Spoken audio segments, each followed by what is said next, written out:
All right. So unfortunately, you can't even look at a thumbnail while I talk about that video. But, the idea is at the time, all of the newscasts were talking about how shocking it was that this person got hit by a car and then he laid in the street and nobody helped him for a really long time.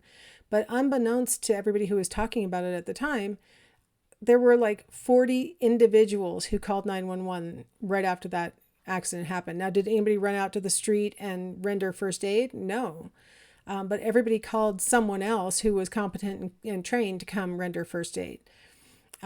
It's really easy to say, why didn't you go help him?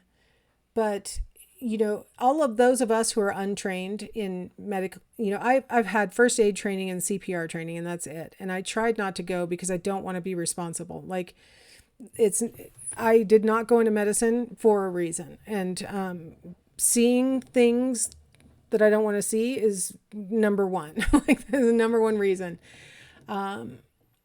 So to think that I would run out and like try and render first aid to somebody is, that would be really unlikely for me. I mean, it's not my thing. And so I have a lot of empathy for the people who didn't run out there and help, who didn't know what to do. Like, had a nurse been on site or a doctor on site or an EMT on site, and they didn't go help, okay, now we've got a problem.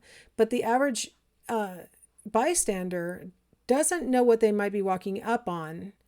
It's very scary. And so I personally have a lot of empathy for people who are scared to see scary stuff. I mean, I totally get it. My husband would totally go. My best friend from back home is she would absolutely go.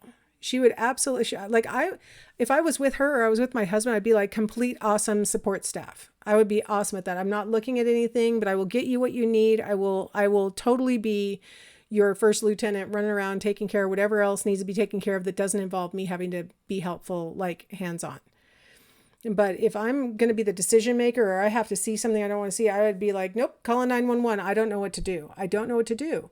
And I think it's fair to say that, the observers were doing something. They weren't necessarily doing something that could be picked up on camera in that situation. Now, the number of people present can affect the likelihood of any one individual stepping up. And I think that's another factor that reduced the helpfulness in that car accident, is that there were 40 people who called 911. This is long before COVID happened. So this was, a normal street with people shopping and people doing their things. There were probably 100 people who were present. And that actually made it less likely that any one of them would step up and help. It's what's called the bystander effect. What the research on this topic has shown is that the more bystanders there are, the less likely any one of those bystanders is to help. And the longer it'll take any one of those bystanders to ultimately step up and render any kind of aid.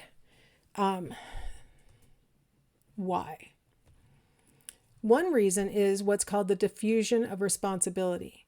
As a bystander who, I've been through a first aid training course and that's it. Okay, so really, I'm the best person to help. Somebody else here has got to know more, right? So with so many people being here, somebody has to take responsibility. And it's, why would it be me? Is the kind of the logic that the bystanders go through. Not in a snarly way, but in a more of a humble way. Like, I don't know what I'm doing. There's got to be somebody better qualified to take care of this. There are so many people here, right?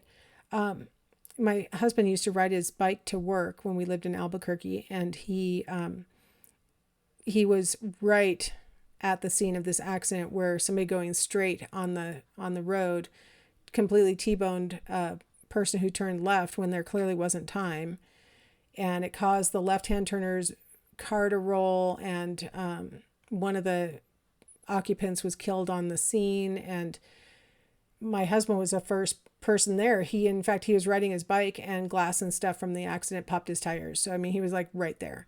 And so he's there in his bicycling shoes and everything, trying to, render some aid. This is, again, way before cell phones, none of that. And so a bunch of people came spilling down from the office building that was right there in the corner. And they were all kind of like watching, but nobody seemed to be doing anything. So he actually had to make someone responsible. And so he pointed at a person. He said, go call 911, tell them we've got 2 injured and a DOA, and, go. And the person like, oh, okay. And immediately ran and went and called the police.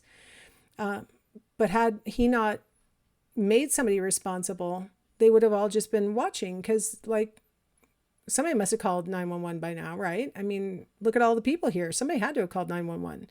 It's exactly what happened in the Kitty Genovese case that you read about in your text, that everybody's looking out the window thinking, why haven't the police arrived? Well, because nobody's called them yet. All right, another age-restricted video. So again, it's not, it's off the news. It's nothing, I'm not showing you a horror film or anything like that. It's just off the news. So go ahead and give that a watch, and I'll see you on the other side.